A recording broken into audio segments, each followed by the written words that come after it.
Aos 18 anos, quando servi o exército lá em Londrina, foi um momento muito singular em minha vida. E tenho comigo que aquela foi a transição entre a adolescência e o início da vida adulta. E lá no tiro de guerra, nós, todas as manhãs, às 5 da manhã, pontualmente, tínhamos que estar em forma. E diante do sargento, tínhamos que prestar continência e todos aqueles momentos específicos. Você que serviu o exército, você que conhece um pouco desse mundo, sabe do que eu estou falando.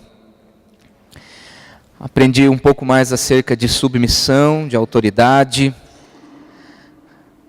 Aprendi a depender de comandos e obedecê-los por causa da posição. Eu sabia quem eu era e sabia quem era o meu comandante. Essa experiência marcou muito a minha vida e, de fato, aprendemos sobre quem de fato está no comando. É realmente uma tarefa muito importante para todos nós. Nesses dias nós estamos falando sobre a Copa, eu e a Copa. Queremos dialogar com a realidade, queremos, como igreja hoje, falarmos dos assuntos de hoje. E o tema do nosso estudo desta noite é: quem afinal está no comando? É uma pergunta. Quem afinal está no comando? E eu convido você para que abra sua Bíblia no livro de 2 Reis. Livro de 2 Reis. E localize ali o capítulo 5, versículo 11. Esse texto está inserido num contexto do qual vou falar durante a nossa explanação, mas gostaria de ler apenas o versículo 11, 2 Reis, capítulo 5, versículo 11, que diz assim: Naamã, porém, muito se indignou e se foi, dizendo: Pensava eu que ele sairia a ter comigo, por-se-ia de pé, invocaria o nome do Senhor, seu Deus, moveria a mão sobre o lugar da lepra e restauraria o leproso. Se nós analisássemos a nossa nação, olharmos para o Brasil, quem está no comando do Brasil? A presidente Dilma? Ou seriam os 3 poderes constituídos? Executivo, legislativo ou judiciário? Nós temos as instâncias de governo, nós temos nos municípios a Câmara, a Prefeitura, nós temos a Câmara dos Deputados Estaduais, nós temos o governador do estado, em seguida nós temos a Câmara Federal, os senadores, a presidência. São poderes constituídos. Mas nesses dias de Copa, será que quem comanda o Brasil seria a CBF ou ainda a FIFA? Ou quem sabe o povo indignado? Ou será que Deus comanda a nação? Perguntas que nos fazem refletir. Nós vivemos numa democracia onde a voz do povo nem sempre é a voz de Deus. Embora muitos acreditam que sim. Se fosse de fato a voz de Deus, nós teríamos uma teocracia, quem sabe? Mas nós sabemos que em mundo de seres humanos, dificilmente nós teríamos de fato um governo absoluto de Deus, por causa dos incrédulos. Mas então, falando a respeito de Naamã, no texto que nós lemos, quem foi Naamã? Naamã foi um comandante do exército do rei da Síria, alta patente, um homem notável. E no capítulo 5, versículo 1, se você puder acompanhar, a Bíblia apresenta Naamã dizendo que ele era comandante do exército do rei da Síria, Era grande homem diante do seu Senhor e de muito conceito, porque por ele o Senhor dera vitória à Síria. Era ele herói de guerra, porém leproso. E a história nos conta que nesses tempos, nesses dias, a Síria era um reinado amigo do povo de Israel. E o rei da Síria se comunicava com o rei de Israel. E numa dessas interações, veio para a casa do comandante, para a casa de Naamã, uma menina israelita, pertencente ao povo hebreu. E esta menina trabalhou e ficou a serviço na casa, mais especificamente a serviço da mulher de Naamã. E Naamã tinha prestígio, essa menina afeiçoou-se ao casal. E a menina começou a perceber que esta lepra era realmente algo que incomodava demais. Vale dizer que esta enfermidade em especial era tida como maldita, porque a carne era toda comida por uma enfermidade. Era sinônimo de podridão, era sinônimo de pecado. Portanto, não pegava bem a um comandante do exército ser consumido por uma enfermidade tão rude, tão maldita, de acordo com a crença daqueles dias. Mas esta menina sabia que havia em Israel um profeta. Naamã, comunicando-se com o rei da Síria, chegaram juntos à conclusão de que eles precisavam ir até Israel para ver se havia lá solução para a sua crise. E o rei da Síria tomou a liberdade de mandar uma carta para o rei de Israel, dizendo: estou mandando meu comandante para que você o cure de lepra. Embaixo daquela farda estava um corpo podre. Apesar de tanto poder de comando, por ser de fato um líder de guerra, um homem nacional, havia ali uma vulnerabilidade debaixo daquela veste. E o rei de Israel ficou indignado. Ele disse: o rei da Síria está procurando um jeito de termos uma situação constrangedora, porque quem sou eu para curar um homem de lepra? E a Bíblia diz que nesse capítulo 5 ainda, que o rei de Israel rasgou as suas vestes como um ato de indignação. E Eliseu, um profeta nacional, ao perceber todo esse cenário, ele disse para o rei: peça para que esse comandante venha até mim. A Síria e Israel verão que há profeta em Israel. No versículo 8, a última frase, Eliseu dizendo: deixa-o vir a mim, e saberá que há profeta em Israel. Será que se nós pudéssemos comparar hoje a corrupção e a desonestidade como a lepra nacional? Algo que está realmente consumindo por debaixo dos panos toda a possibilidade de um crescimento do ponto de vista econômico, social, um crescimento da justiça, um crescimento da distribuição de rendas e assim por diante. Nós temos diante de nós uma copa que é cheia de dúvidas, uma copa cujo dinheiro surgiu, e nós vemos outras áreas públicas padecendo, muitas vezes por falta de dinheiro. Quem está no comando de todas essas coisas? Nós, enquanto povo de Deus, nós precisamos agir como Eliseu e mostrar aos leprosos que há profeta no Brasil. E mostrar para o povo brasileiro que há uma nação peregrina chamada cristãos, povo de Deus, povo eleito, redimido, resgatado, que conhece o poder de Deus, que tem contato com o poder de Deus, que experimentou a salvação gratuita. E nós precisamos nos posicionar dizendo: há profetas no Brasil. E eu e você então, como a menina hebreia, como Eliseu, precisamos nos posicionar diante dos Naamãs para dizer que de fato Deus tem um projeto de cura. Deus deseja limpar as feridas da nossa nação. Eu e você podemos nos posicionar nesta noite. E eu quero olhar nos teus olhos. Eu estou falando para jovens, adolescentes. E eu tenho perguntado constantemente para os adolescentes da igreja: vocês estão entendendo o que o pastor está falando? A palavra de Deus está chegando ao teu coração? Será que nós estamos de fato conversando, dialogando com a igreja? Porque de fato este é o ponto alto do culto reformado, a proclamação da palavra.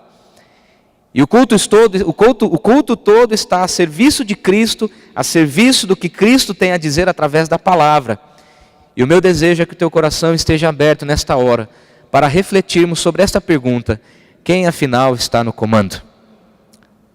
E uma primeira lição que nos vem diante do texto é que a ira, às vezes no comando da nossa vida, nos impede de agir de maneira prudente.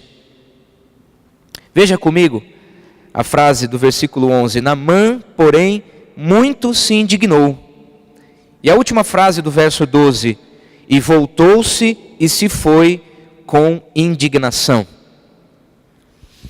Quando Eliseu interagiu com Naamã, Eliseu, não me pergunte por quê, mas ele disse essas palavras para Naamã: Naamã, vá até o rio Jordão e lave-se por 7 vezes.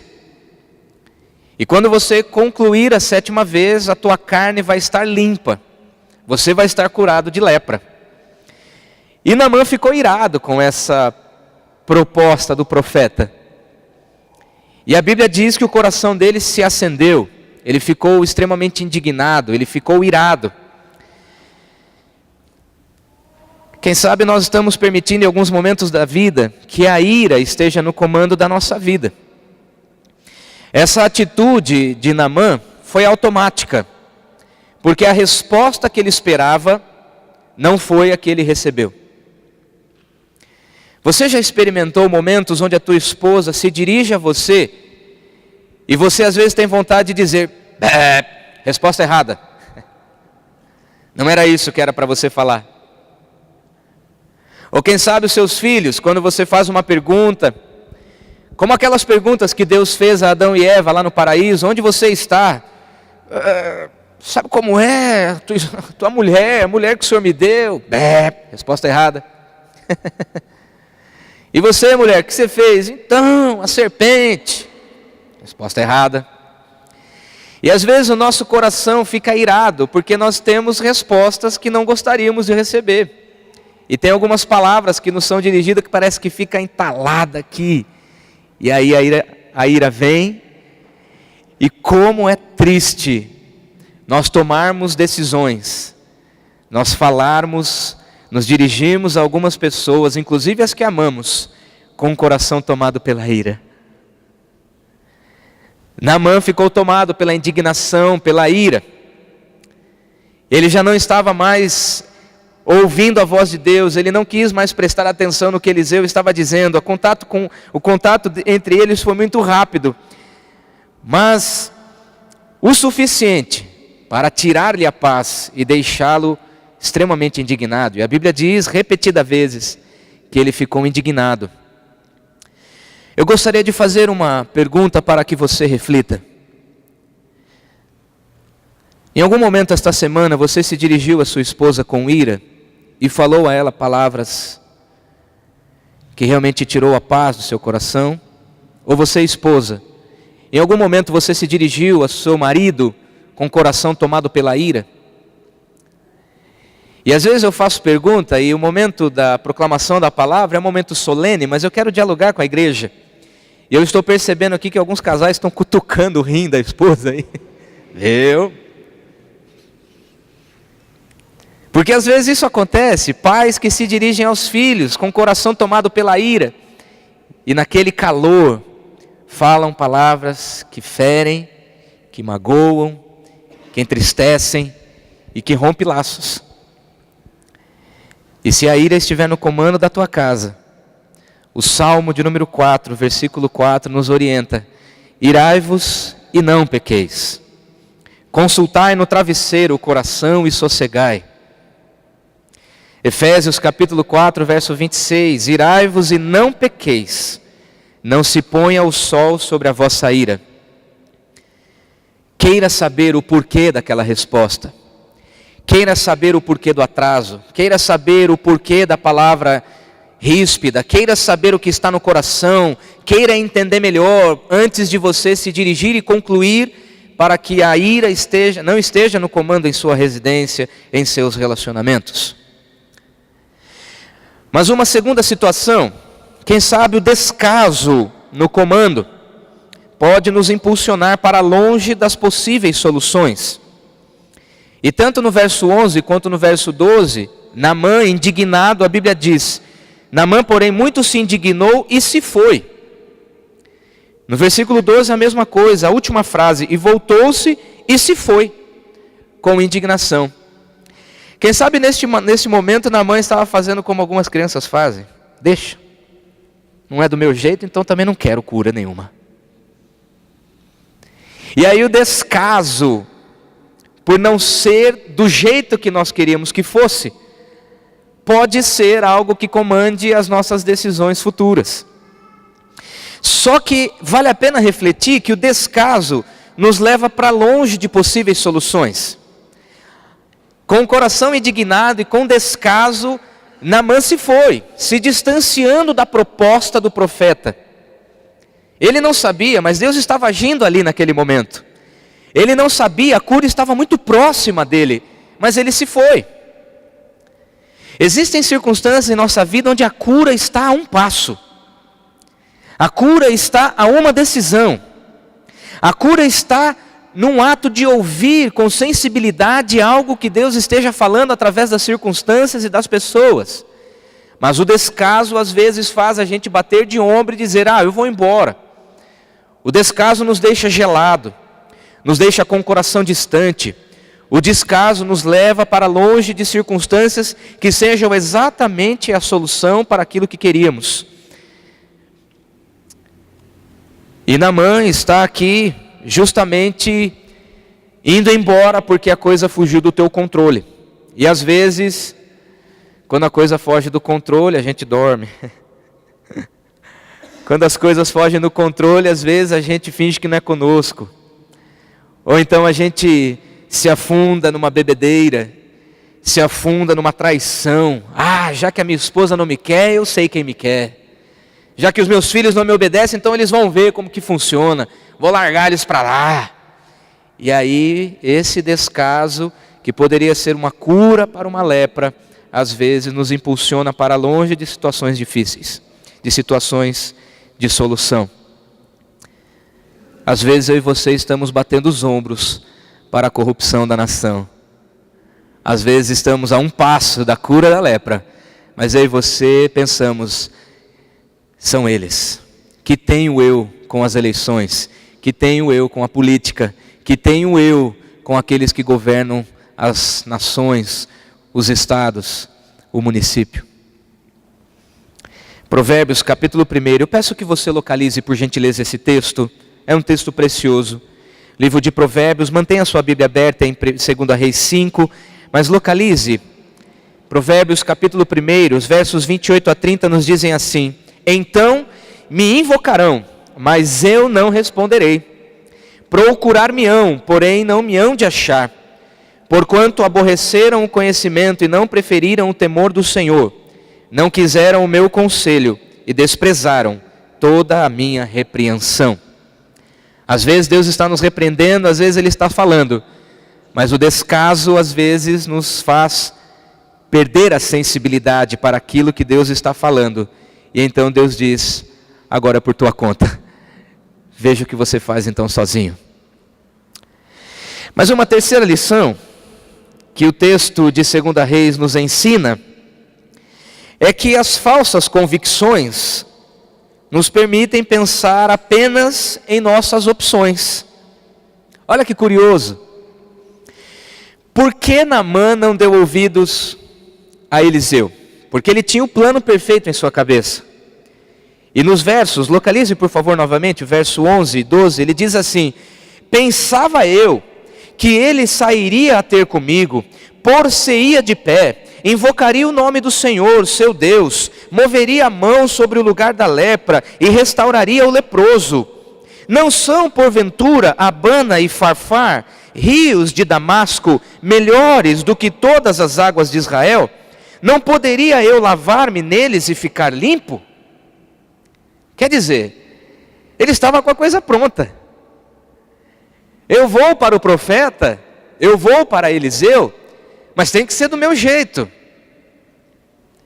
Eu vou votar neste político, mas ele tem que agir como eu quero. Eu não vou pensar em política, porque é do meu jeito. A Copa já está decidida, os juízes já estão vendidos, o Brasil já está entregue. E nós vamos acreditando em algumas convicções. E algumas podem até, de fato, ser verdade. Desde 2011, o governo federal concedeu isenções para a FIFA. Não é de agora, isso não é de agora. E nós estamos discutindo isso agora. E parece-nos então que por causa dessas convicções que temos, está tudo vendido, está tudo comprado, nós não podemos mais acreditar. E de fato, o coração da nação está tomado por uma grande dúvida. Se o Brasil ganhar, foi vendido. Se o Brasil não ganhar, vem tudo abaixo. Porque daí todo mundo vai querer cobrar o pescoço da presidente e do PT e de todo mundo. Saiu na revista dessa semana, na Veja desta semana, Joaquim Barbosa definitivamente assumiu, reconheceu que foi, de fato, ameaçado de morte. E cá entre nós, parece agora já que não dá para mais acreditar em ninguém. Chego a pensar que ele subiu lá no poder, fez aquela lambança toda, mas essa semana parece que o José Dirceu vai conseguir sair para trabalhar. Parece que está tudo arquitetado. Só que com base nessas aparências de que está tudo arquitetado, nós vamos construindo certas convicções. E às vezes a cura da lepra tem que ser exatamente da nossa cartilha. O filho tem que fazer isso, a esposa tem que fazer aquilo, o pastor isso, a igreja aquilo, a liturgia tem que ser assim, o governo assim, a minha empresa assim. E aí nós batemos na mesa, tem que ser do meu jeito, tem que ser agora, tem que ser assim. Eu estou me dirigindo aqui aos jovens, adolescentes, alguns de vocês começando a namorar, alguns de vocês já pensando em compromissos mais sérios.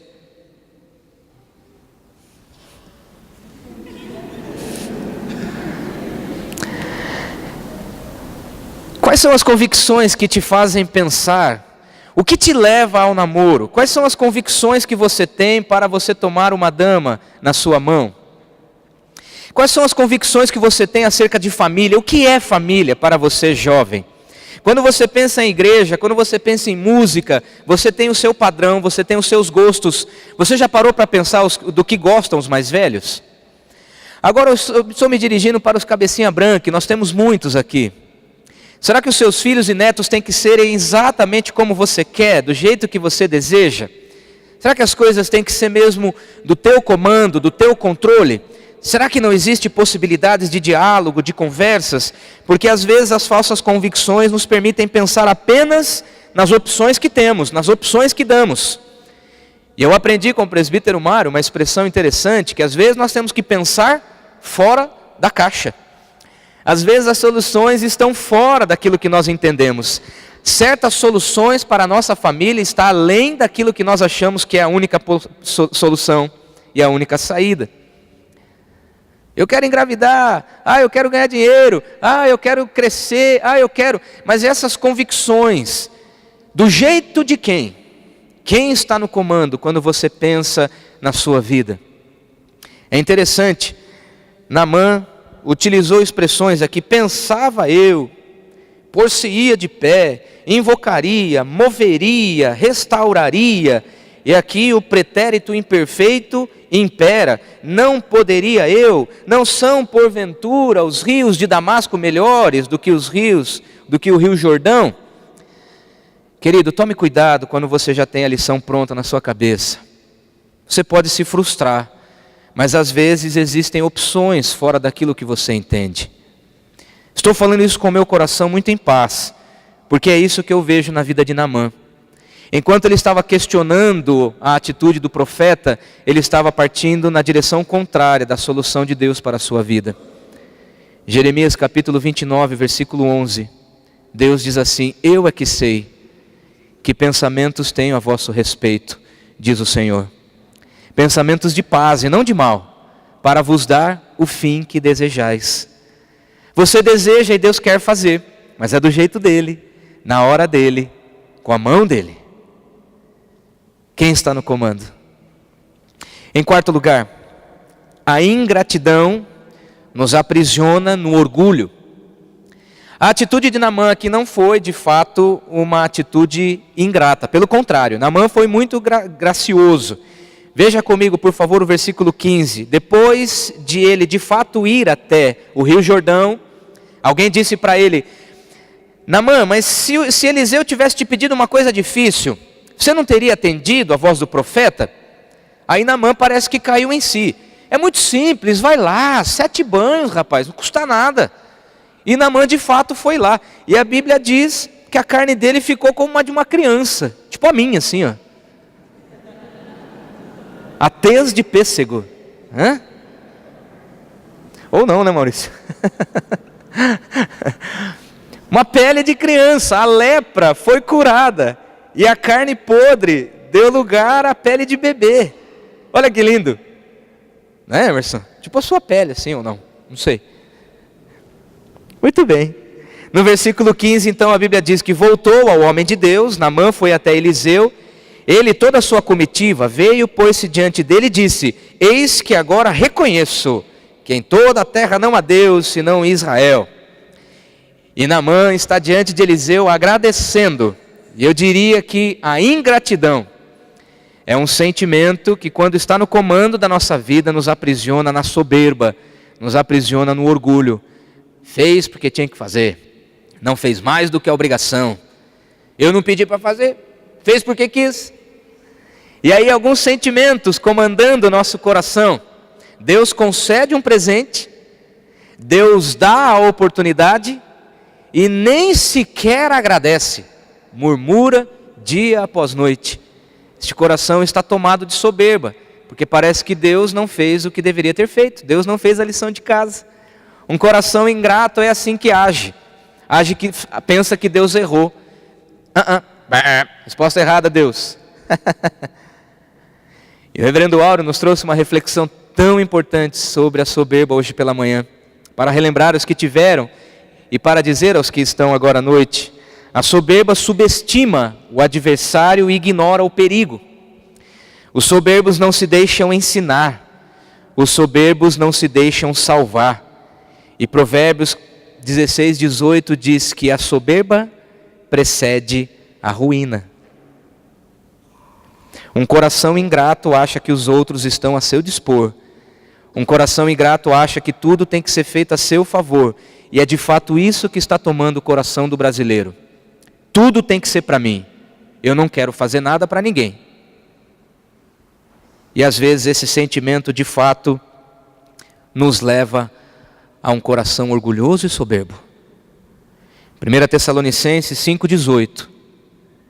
O apóstolo Paulo diz: regozijai-vos sempre, orai sem cessar, e em tudo dai graças. Vamos dizer isto juntos? Em tudo. Então fala para quem está aí do teu lado, viu, meu irmão? Em tudo dai graças. É legal, não é? É interessante. Mas ainda um quinto sentimento que pode estar no coração e no comando: a corrupção. E ela nos faz pensar que estamos no comando de tudo. Naamã agora curado, Naamã agora com a pele igual a de um bebê. Quem sabe agora ele tiraria a farda e se mostraria a todos: eu agora estou curado. Mas ele diz no final do versículo 15: agora pois te peço, aceites um presente do teu servo. Olha que beleza. Que tal um mimozinho? Um carrinho zero? Que tal um carguinho daqui uns dias? Parece que não é assim que as coisas são feitas no Brasil, né? Parece que a democracia está vendo e aplaudindo as alianças corrompidas. A corrupção nada é do que o ato de se corromper, não é? É a propina, é aquela tentativa de fazer a coisa acontecer a seu jeito, a seu modo, independentemente do certo e errado. Ok, Naamã está aqui com o coração agradecido. Mas Eliseu, no versículo 16, ele diz assim: tão certo como vive o Senhor em cuja presença estou, não aceitarei. Não vou aceitar, porque isso não é mérito meu.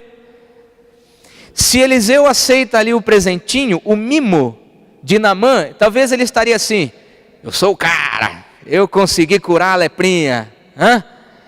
E aí o próprio Naamã sairia dali dizendo: puxa, que bom, Eliseu é o homem que cura da lepra, vou dizer para todo mundo. Mas Eliseu diz assim: não olhe para mim, meu irmão, não olhe para mim. Se você tem alguém a agradecer, é aquele lá em cima. Ele está no comando de tudo, Ele governa tudo, Ele tem a força e o poder em suas mãos, é a Ele quem nós temos que olhar. Os nossos filhos, olhem para Cristo. Nossos marido, esposa, olhem para Cristo. Igreja, olhe para Cristo. Não queira de forma corrompida fazer a coisa manipulada.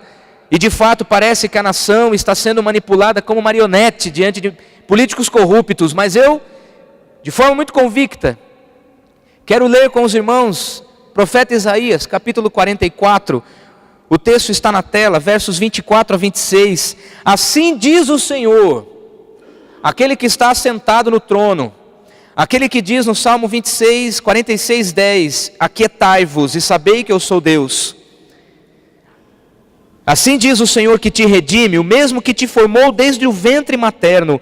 Eu sou o Senhor, que faço todas as coisas, que sozinho entendi os céus, e sozinho estendi os céus, e sozinho espraiei a terra. Que desfaço os sinais dos profetizadores de mentiras e enlouqueço os adivinhos, que faço tornar atrás os sábios, cujo saber converto em loucuras, que confirmo a palavra do meu servo e cumpro o conselho dos meus mensageiros, que digo de Jerusalém, ela será habitada, e das cidades de Judá, elas serão edificadas, e quanto às suas ruínas, eu as levantarei. Deus está no controle desta nação. Creia na soberania do Senhor. Arregace as tuas mangas e, como um cidadão brasileiro, não vire as costas para a tua nação. Não vire as costas para o que Deus está fazendo através de você. Não deixe que nada, nenhum sentimento ruim neste momento invada o teu coração. Eu sei que existem entre nós pessoas de outras nacionalidades, espanhóis, argentinos. Ame a sua nação. Ame a sua nação pátria, mas se Deus te colocou nesta nação, é aqui que Ele quer te usar. Não estou pedindo para você torcer também, aí é pedir demais. Mas que nós sejamos de fato como Eliseu. Venha, tem profeta aí no Brasil. Ele vai edificar a cidade, Ele vai levantar as ruínas. Deus está no controle e em Cristo Ele toma de fato o controle e o comando de todas as coisas. E Jesus é o mesmo que diz: eu e o Pai somos um, e fora da Trindade não há salvação. Eu sou o caminho, eu dou salvação a quem eu quero.